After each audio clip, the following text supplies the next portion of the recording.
Abraão e Lázaro no seu seio.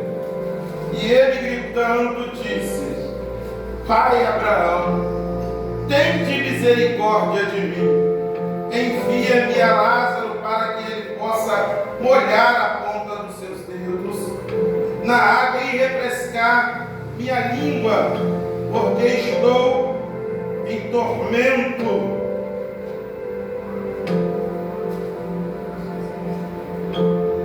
Nestas chamas. Mas Abraão disse: Filho, lembra-te de que em tua vida recebeste os teus bens, e Lázaro de igual modo as coisas ruins, mas agora ele é confortado e tu atormentado.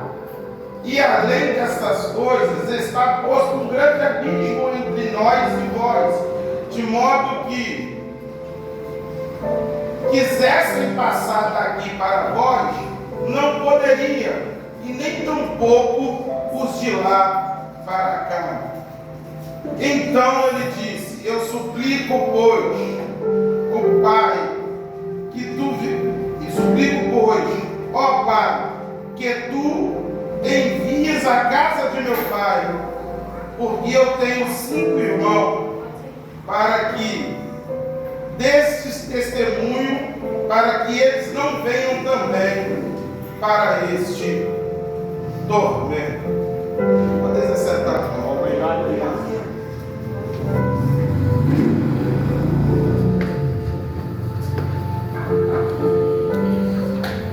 É um texto muito conhecido, irmãos. Eu preciso que você entenda.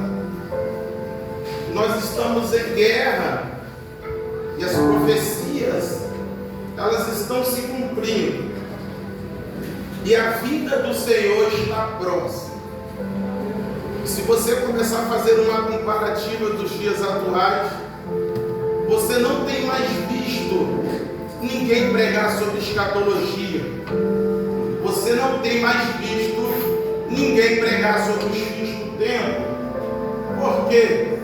Porque pregar sobre escatologia, pregar sobre os fins dos tempos, não levanta o seu glória a Deus, não levanta o seu aleluia, porque muitas das vezes pregar sobre isso é uma palavra dura de se ouvir.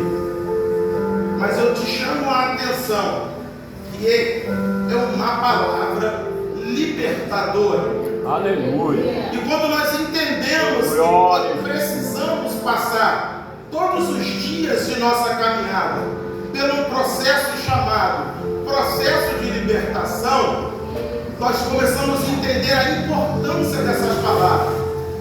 Mas a bem verdade é que Satanás ele tem agido em nosso meio e tem neutralizado essas fontes. Você vê que dos nossos altares não tem mais saído essas mensagens. E Deus nos últimos tempos tem me chamado e me direcionado para um despertamento. Despertamento esse que quando eu leio esse texto de Rico e Lázaro, eu entendo que o doutor Lucas, um historiador, um médico, ele tem muita cautela para poder escrever e catalogar o que está sendo narrado no texto. Você vê que ele coloca tudo em seus devidos lugares. E a primeira coisa que eu entendo quando eu leio esse texto do Rico e o Lázaro é que nós vamos entender sobre duas hipóteses. A primeira hipótese é a hipótese de você escolher uma vida terrena e nessa vida terrena você fazer dela o que você bem entender da sua vida. E a segunda hipótese é que para mim alcançar essa segunda hipótese, eu tenho que abrir mão daquilo que eu quero fazer para alcançar uma eternidade. Você entende que Lucas ele está falando de algo terreno, mas ele também está falando de algo de eternidade. E eu quero colocar a terceira, eu vou abrir um parênteses e colocar a terceira etapa dentro desse texto. Pastor, qual é essa etapa que você quer falar? Eu quero falar de algo chamado inferno. É bem verdade que o Evangelho de Mateus, no capítulo 25, no verso 41, a Bíblia vai dizer que quando Jesus começa a narrar também essa parábola, ele vai dizer que todos aqueles que estão à sua esquerda vão se apartar para um lago de fogo que foi preparado para os diabos e seus anjos. Você vê que Jesus, ele não tem o desejo de lançar essas pessoas no inferno, porque Mateus capítulo 25, verso 21, ele diz que o inferno foi preparado para o diabo e para os seus anjos. Mas Jesus, ele não pode mudar aquilo que você pensa por causa do livre-arbítrio. E é por causa desse livre-arbítrio que muitas pessoas vão parar, juntamente com ele e seus anjos, num lago de fogo eterno, um sofrimento contínuo, aonde não tem mais fim. E eu preciso chamar a sua atenção para isso nesta noite. Você vai ver que Mateus, quando ele escreve a sua epístola, a epístola de Mateus, ela vai ser direcionada para os judeus. Marcos, quando escreve a sua epístola ela é direcionada aos romanos. E Lucas, quando escreve a sua epístola, ela é direcionada aos gregos, aonde Lucas tem um fator principal de apresentar Jesus como homem e como Salvador. Lucas é tão detalhista em apresentar Jesus de uma forma tão singela, que ele vai chegar ao ponto de dizer que Jesus é o homem que se compadece com os sofrimentos dos mais necessitados. Você vai ver que ele vai apresentar Jesus de uma forma muito linda, porque ele é muito detalhista. E o que me chama a atenção quando Lucas escreve esta parábola, quando ele narra essa história, ele começa dizendo que um homem rico e um homem chamado Lázaro, mendigo. Você vai ver que aqui Jesus ele inverte a ordem e também inverte os fatores. Porque na lógica e na ótica humana, quem era para ter nome na história era o rico. Porque vem de uma linhagem aonde ele chega, ele é bem recebido por todos que estão à sua volta, por aquilo que ele tem, por aquilo que ele pode proporcionar. Mas não adianta ter condição diante do texto e da Escritura Sagrada e não ter nome. E você vai ver aqui que, aleluia, Lucas agora, ele descreve o mendigo, é morador de rua. A Bíblia diz que ele tem chagas, aonde, aleluia, até os cães lambem as suas feridas.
posição, mas não tem nome. E a única garantia daquele que tem e aquele que não tem é que ambos, independente da posição social, independente do modo que vive, ambos a morte vem igual para os dois. Não há ninguém que possa escapar da morte no dia que ela haver de chegar. E você vai entender que quando a morte chega, aqui começa a inverter a situação. Porque bem verdade é, irmãos, nós vivemos num tempo onde crente da atualidade, aleluia, já não acredita mais no inferno. E isso aqui é horrendo para quem serve a Cristo. Porque aquele que serve a Cristo e não acredita no inferno, aleluia, eu vou te dizer uma coisa: o inferno existe e ele foi preparado para os dias, aleluia, daqueles que vão ser lançados por falta de arrependimento na terra.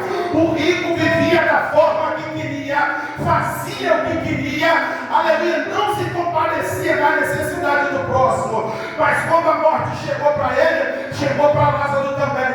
E aqui tem uma divisão muito grande.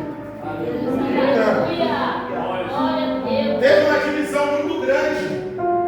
Porque a Bíblia diz que quando os dois morrem, a Bíblia diz que Lázaro vai para o seio de Abraão, mas o rico, ele vai para o inferno, ele vai para o sofrimento.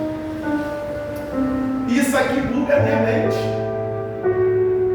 porque há pessoas na atualidade que acreditam que depois que morre, acabou. Aleluia.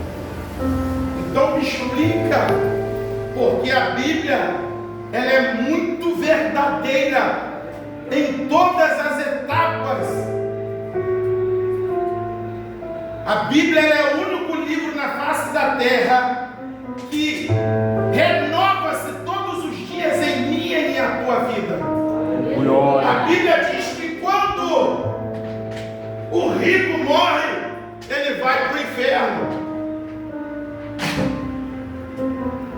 E quando ele vai para o inferno, a primeira coisa que me chama a atenção é que dentro do inferno eu começo a acreditar e conjecturo que houve um arrependimento do rico. Porque tem muita gente que vive da forma que quer e esquece que a Bíblia diz que Jesus ele vai vir como um ladrão na calada da noite. Ninguém espera o ladrão. Como é que você previne da sua casa ser roubada por um ladrão na noite? É guardando a sua casa você se previne. Pastor, como é que eu me previno de ir para o inferno no dia que a morte vier para mim? É andar vigilante 24 horas com o Senhor, igual Jó, se desviando da aparência do mal. Mas pastor, todo dia levanta uma guerra. Eu não estou dizendo que não vai levantar, mas é todo dia levantando uma guerra e você aprendendo a passar por ela de cabeça erguida. É impossível alguém não pecar. Pastor, eu pequei, mas se arrependa, porque Salomão já disse aos provérbios: aquele que pecou e se arrependeu dos seus pecados vai alcançar a misericórdia do Senhor. Deveremos andar vigilante 24 horas por dia. É por isso que ninguém prega mais sobre o inferno, porque o inferno não arranca glória a Deus e não arranca aleluia. Mas quem prega pelo inferno consegue levar a tua vida para o seio de Abraão, assim como Lázaro foi, porque você começa a entender que estamos diante de batalha todos os dias e eu não posso viver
escreve isso, ele diz: ó, o rico desceu para o inferno. Só que o rico tem uma preocupação mesmo no inferno. Ele quer se arrepender e não pode mais. Ele quer se arrepender e não pode mais. É assim que vai ter crente pego de surpresa. Vai ter muito. É por isso que Mateus 7:21, aleluia, diz: nem todos que dizem Senhor, Senhor, herdará o reino do céu, mas todo aquele que faz a vontade de meu Pai. E a vontade do Pai, ela é boa, perfeita e agradável. E outra, ela não acrescenta dores, nem na minha e nem na tua vida. Oh, glória! Aleluia. No dia da vida do Senhor, vai ter muita surpresa. Porque eu vou ver, aleluia, mendigo subindo para a presença do Senhor. E vou ver muito crente ficando, descendo para ser condenado ao fogo eterno. Oh, glória! Aleluia. Irmão, deixa eu falar uma coisa para você. Toda pregação, ela não corta daqui para aí, não. Ela vem assim, ó. Ela pega primeiro o pregador. Você acha que por que somos perseguidos 24 horas? Porque deixa eu te falar uma coisa: se você prega o que você não vive, Deus faz você viver o que você prega. Se você não prega o que você vive, Deus faz você viver o que você prega. É luta constante. E eu estou pregando pelo inferno, sabe por quê? Porque todo dia eu estou no conflito espiritual, pastor, comigo mesmo interno. Tem dia que eu levanto, aleluia, de mau humor, levanto com pensamento ao contrário, porque eu ainda sou carne. E como carne eu tenho que agir como ela. Mas eu tenho que deixar o meu espírito falar mais alto. Por quê? Porque eu sei que tem um lago preparado de fogo para aqueles que, aleluia, naquele dia vai dizer assim: ó, apartai-vos de mim, vos maldito, porque não conheço. Por quê? Porque não fez a vontade do Pai. Aleluia. E nós estamos vivendo épocas que tem muita gente, aleluia, que vive em nosso meio, mas não faz a vontade do Pai. Aleluia. João 13:34 diz assim: um novo mandamento eu vos dou. Quem é que está falando sobre o novo mandamento? Quem já leu João 13:34 sabe quem está falando. É Jesus dizendo. Jesus dizendo: um novo mandamento eu vos dou, que amem uns aos outros, assim como eu fiz com vós. Assim vós fazeis um para com os outros. Qual é a vontade do Pai? A vontade do Pai é que eu amo meu irmão como a si mesmo. E quando eu leio esse texto do rico e Lázaro, eu vejo uma diferença muito grande, porque alguém que tem se acha melhor porque o outro não tem. E vivemos isso na atualidade. Às vezes a pessoa tem um carrinho melhor do que o outro do irmão, ele se acha indiferente, se acha melhor. A conta está mais recheada um pouquinho, o outro irmão não tem, ele se acha diferente. Deixa eu te falar uma coisa: se você conhece alguém dessa forma, fala para ele carinhosamente quando você estiver ele. Se você não mudar os pensamentos, tem um lago de fogo preparado para a tua vida. Porque se não se arrepender antes e não mudar a forma de viver, é para lá que você vai e não tem outro lugar. Porque é a Bíblia que fala, não é o pastor Jorge. E a Bíblia não. Tem pessoas que acham que porque tem, ela pode pisar em quem não tem. A Bíblia diz que o mendigo está à porta do rico. E ele tinha um desejo, pastor. Ele não queria comer nem da mesma comida do rico. Ele não queria nem vestir as mesmas vestimentas de púrpura como ele vestia. Ele não queria dormir na mesma cama que o rico dormia. Ele não queria compartilhar das mesmas coisas que o rico compartilhava. Ele só tinha um desejo. E o desejo é comer das migalhas que caem da sua mesa. Você vê que a humildade do homem é tão grande que ele se contenta em comer só a migalha que cai da mesa. Ele não quer nem o alimento da mesa, ele quer só a migalha. Mas o rico zombava, desdenhava, não ajudou. Mas quando a morte chegou, os valores se inverteram. Ó, a primeira coisa, bem rápido para a gente poder partir para o final. A primeira coisa que o rico pede é um alívio, é um refrigério. Aí eu te pergunto, como é que vai ter alívio e refrigério dentro do fogo eterno? Ele pede um alívio e um refrigério, mas está no inferno, não tem. Desceu para lá, acabou. Não tem mais direito de arrependimento, não tem mais vontade. É o que está predestinado e segue-se o juízo. Aí o que acontece? Ele não foi ouvido, não foi atendido. Abraão falou, não posso, não tem como. Aí ele, já que não pode molhar as minhas bocas, não pode molhar minha boca e saciar a minha sede, faça somente uma coisa por mim. Avisa os meus irmãos, avisa os meus irmãos que eu estou no sofrimento eterno. Avisa eles, para eles se arrependerem. Sabe por quê? Porque eu não quero que eles venham para... Depois da condenação é muito fácil pensar em alguém. Depois da condenação é muito fácil lembrar de alguém. Depois que foi condenado é muito fácil. E Jesus está falando, é tempo de se arrepender agora, para depois que a condenação vir não ter mais retorno, não ter mais volta.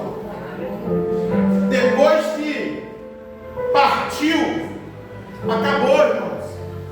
Depois que partiu, acabou, não tem mais volta. E eu não estou pregando em dizer que ser rico é pecado, não, irmãos. Riqueza nunca foi pecado na vida de ninguém. Pecado é você colocar aquilo que você tem acima de Deus. Pecado é você colocar aquilo que você tem acima do que Deus tem para a sua vida. Aí está o erro. É aí que muitos se desviam pelaquilo que está alcançando. Porque nem toda riqueza é predestinada por Deus. Porque eu nunca vi ninguém que tem uma chamada e conhece uma chamada se deixou levar pelo dinheiro. Tem muita gente que tem dinheiro, mas tem amor ao próximo e tem empatia ao próximo. Glória. Aí você vai ver que na hora que os valores se inverteram, houve-se um arrependimento.